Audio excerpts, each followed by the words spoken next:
Okay, my grade 11s. So we are going to be starting off where we finished yesterday. So this is on page 13 of your notes. I want to revisit this one example that we skipped. So if you recall, we skipped it because this one was a little bit different than the other ones. The other ones, when we were learning to rationalize our denominator, were square roots, but this one was a cube root. Okay, so the cube root's a little bit different because what I want you to think about here is, let me get my pen going. I want you to think about is, when we did the square root, so if I look at C, for example, if we take a square root and multiply it by another square root, they cancel each other out, okay? And the reason that has to do with is because these have that index of 2, okay? So when we have a cube root, we can't just multiply it by itself and have 2 cube roots, okay? We actually have to have 3. And the way that we saw that, I can't use it on this computer, but if you guys try it out on your calculators right now, if you were to try out, let's say you had the cube root of 2, okay? If you try out how many times do you have to multiply the cube root of 2 by itself until you actually get 2, you have to multiply it by itself 3 times. So that has to do with our index. So when we have a cube root in our denominator, we have to go ahead and multiply by that cube root twice. So here I'm going to multiply it by the cube root of x once, and I'm going to multiply it by the cube root of x again, okay? So if I have an index of 3, I need to be multiplying 3 of those together, okay? And then remember, we need to go ahead and what we do at the bottom, we do the top as well, right? So times the cube root of x times cube root of x, okay? So on the top, what that's going to do, here I'll have, remember that we multiply our coefficients together and then our radicands together? So on the top of my fraction, I'm going to have that 5 there. And then I do have to multiply these guys together. So I'm going to have the cube root of x times the cube root of x. So remember when you multiply them together, if I went x times x, that would give me x squared. Okay, and then in our denominator, again, by multiplying by that cube root 3 times, my cube root is now gone. So instead of 8 cube root x, I'm just left with 8x. Okay, so those ones are a little bit different when our index changes. Now the only thing left that I could do is I could actually, oh no, I can't simplify this guy. At first I thought I could, but the reason why we can't, if it was a square root, I could simplify it, but because it's a cube root, we can't simplify that x squared, right? I don't have groups of 3, I only have 2 x's. So that would be as far as we could take that one. Okay, so that's the only thing that's a little bit different. When we're rationalizing, if it's a square root, we're going to multiply by it twice, but if it's a cube root, we have to multiply it by 3 times. Okay, so we're going to jump to that next page. Here we were talking about how do we rationalize when our denominator is binomial, okay? And what we talked about is what we need to do is we need to take, I'll just use that first example that we went through yesterday. We need to take our binomial and we're going to multiply it by the same binomial. We just change the operation that's between those 2 terms, okay? Now, what this thing is called, that binomial with the opposite operation, that's called a conjugate, okay? So this is called a conjugate, all right? And in those examples that we did yesterday, you notice, hopefully, that those middle terms, the ones with your radicals, they ended up canceling each other out, right? Because they were opposite signs. So what did you notice happened to the middle terms? They cancel.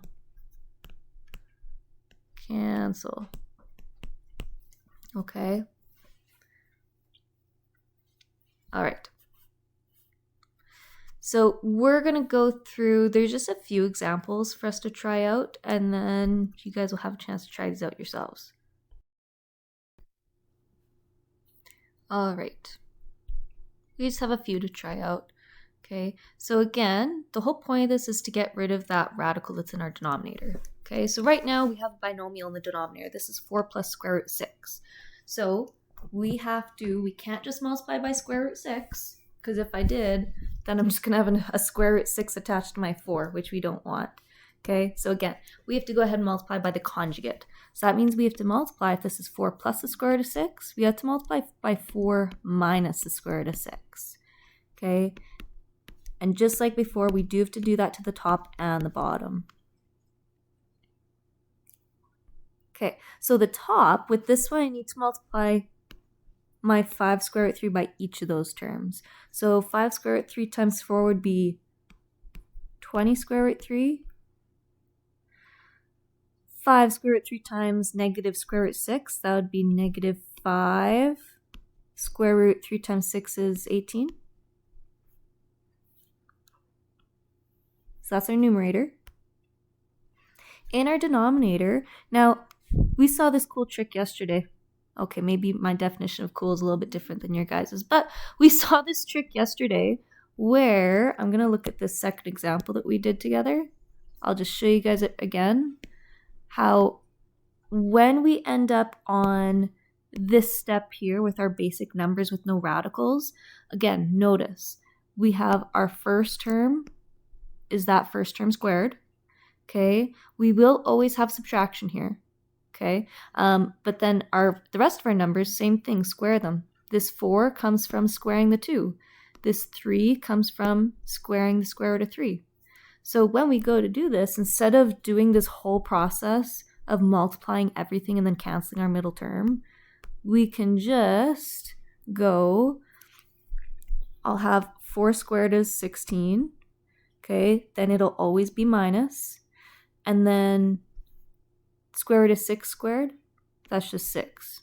It just cancels out that square root. Okay, so from here we're going to clean everything up. On the top, I see I can simplify square root of 18. So here we'll have, let's see, we'd have 20 square root 3 minus 18. I can break down into 9 times 2. And then we can simplify the bottom, right? 16 minus 6 should be 10. Okay. Next up, I just have to clean up that radical again. So I'm going to have to square root this 9. So that'll give me, I like to, I don't know about you guys, but I find these questions take up a lot of space. So I like to save work where I can. Instead of rewriting this whole thing, I'm just going to write that this is a 3, right? Because the square root of 9 is 3. So I'm just going to write what my new radical is going to be. So this would be 20 square root 3 minus, I'm going to have this 5 times 3. So that's 15. So we get 15, and then it's still square root 2. And then the whole thing is over 10. Okay, now this is one of the questions that I actually can go ahead and simplify, because remember I said you can only simplify from here if you can divide all 3 of these numbers by the same thing, which I can. I can divide all of these by 5, can I? So let's go ahead and do that. All it's going to change is my coefficients, okay? Your radicals will not be divided. So this will just become 4 square root 3 minus 3 square root 3 over 2. And that's as much as we can simplify. Okay. Taking a look at our second example. I'll try and leave that first one in case anyone's still going with it. Taking a look at our second example, I've got in my denominator, I have square root of 5 minus 7. So again, that's a binomial, which means that we are going to have to multiply by its conjugate. Okay, so we're going to have to multiply this guy by square root of 5 plus 7, right? That opposite operation. And do the same thing on the top, multiply by square root of 5 plus 7. This one will be a little bit nicer. Well, it'll be a little easier to multiply, I guess I should say. So here we have 11 times square root 5 is just 11 square root 5. Right? And then 11 times 7 is 77. So that's a nice, quick, easy one. And notice that that radical on the top, we can't simplify that, right? Square root of 5 can't be simplified. Okay, so that means that top piece, nice and multiplied, and it's already simplified. If I look at the bottom, remember our trick. All we do is square each term. Okay, so square root of 5 squared is 5. Then we have subtraction.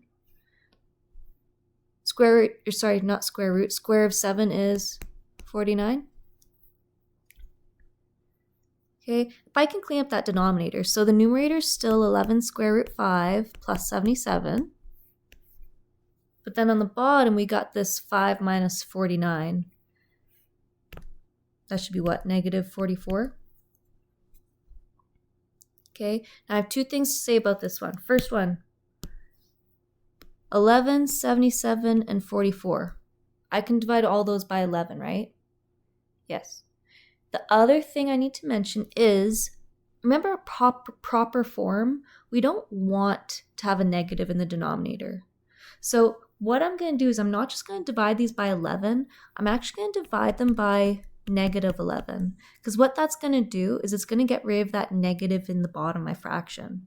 So I'm going to divide each term by negative 11. It'll just change the signs. So 11 square root 5 is going to become, what, negative 1 square root 5? Plus 77, we'll divide by negative 11. That would give us negative or minus 7. And then on the bottom, negative 44 divided by negative 11, that gives us 4. Okay, so that's the one extra piece with this. You don't want it, sometimes you will have a negative in the denominator from multiplying by the conjugate. That's when you want to go ahead and factor out that negative. Okay, and if these three terms weren't something that I could divide a number into each of them, we still at least want to divide by negative 1 to get rid of that negative. Okay, so let's see what one of the other two does that for us. This one here, I've got square root of 3 minus 6 over 2 plus square root 3. So let's go ahead and multiply by the denominator's conjugate. So we're going to multiply by 2 minus the square root of 3, top and bottom, right? This one's going to be a little bit more work on the top because we're going to have to do FOIL, right? So I'm going to start with square root of 3 times 2 is 2 square root 3. Some of these I'm going to skip a step. Square root 3 times negative square root 3. I'm not going to bother writing negative square root 9. Okay? Square root of 3 times square root of 3 is 3 because the square root of 9 is 3. Let's multiply out this negative 6. Negative 6 times 2 is negative 12. And then negative 6 times negative square root of 3 would be positive 6 square root 3. We'll be able to clean that up. On the bottom, when you multiply by the conjugate, all you do is square each term. 2 squared is 4. Then you subtract. Cube root of 3 squared, square root of 3 squared is just 3. Okay, whoa, we're gonna clean this up. So in the numerator, I have some like terms. I have 2 square root 3 plus 6 square root 3. That'll give us 8 square root 3. And then I also have this negative 3 minus 12. That would be negative 15. And then on the bottom, 4 minus 3, we get positive 1. Okay. You could leave it like that if you want, or if you wanted to, you could clean it up and just write 8 square root 3 minus 15, right? Because you don't really need to divide it by 1. But either way is fine. Now I think this is the last one. Oh, no, I lied. We got 3 more. Okay. This one here, 3 square root 10 over 4 square root 5 minus 2. I got that binomial, which means I have to multiply by its conjugate. So we're going times 4 square root 5. Now it's going to be plus 2. And same thing up top. 4 square root 5 plus 2. Okay. For our numerator, we got to multiply each of those by this 3 square root 10. Let's see what we get. We're going to get 12 square root 10 times 5 is 50. Okay. 3 square root 10 times 2 would give us 6 square root 10. And then we can move on to our denominator. Again, all we do is square each term. So let's start with 4 squared is 16. Then I have times. The square root of 5 squared is just 5. Then we have our minus, and then we have the square of 2 is 4. Okay, let's clean this up. In my numerator, I can simplify the square root of 50, right? 50 would become 25 times 2. Square root of 10 I can't though, so that'll stay as 6 square root 10. In our denominator, Okay, we're going to have 16 times 5, then minus 4. 16 times 5 is going to be, is that 80? Yeah, 80. So then 80 minus 4. What's 80 minus 4? 76? I hope so. Okay, then let's just finish cleaning this up. So this guy here, square root of 25, is going to be equal to 5. So I'm going to have to multiply that 12 times 5. So 12 times 5 is 60. And then I have the square root of 2. And then we still have plus 6 square root 10. And it's all going to be over 76. Okay. Now, this one, I see they're all even numbers. So I will be able to at least divide by 2. Okay. The way that I like to do this is start with my smallest number. So start with that 6 there. And what are the things that divide 6? Well, 2. 3 divides 6. But does 3 also divide 60 and 76? Let's see. Does it divide 76? 76 divided by 3? Nope, it doesn't. Okay. And then I could also divide by 6. But 6 does not go into 76 nicely. So the biggest thing I can divide all 3 of these by is just 2. Okay. And that gives us 30 square root 2 plus 3 square root 10 over, what's 76 divided by 2? 38? Yeah, 38. All right. 2 more. I've got e in the denominator 2 square root 5. You know, I think we're going to skip this one. I think I'm just going to go to f because I think you guys are getting it. I hope. So let's look at f here. F, I've got 4 square root 7 over square root 11 minus the square root of 7. Okay, so this is binomial. I'm going to multiply by its conjugate. The conjugate would be the square root of 11 plus the square root of 7. So just opposite operation. Okay. Now we're going to multiply this out.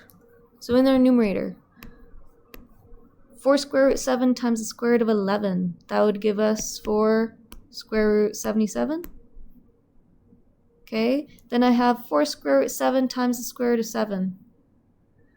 We could do this in 2 steps if we want, I guess. That'll give us 4 square root 7 times 7 is 49. Right? You could just jump straight into calling that 7, but I'll do it one at a time. And then in our denominator, we're just squaring each term. Square root of 11 squared is 11. And then we have minus. Square root of 7 squared is just 7. Okay, so if we clean this up, square root of 77, unless I'm crazy because I'm tired, I don't think we can simplify 77. Square root of 49 is 7. And then in the bottom we got 4 here. I'm just going to jump straight into simplifying all these. I can divide all 3 of these by 4. So that would give us square root of 77 plus 7 over 1.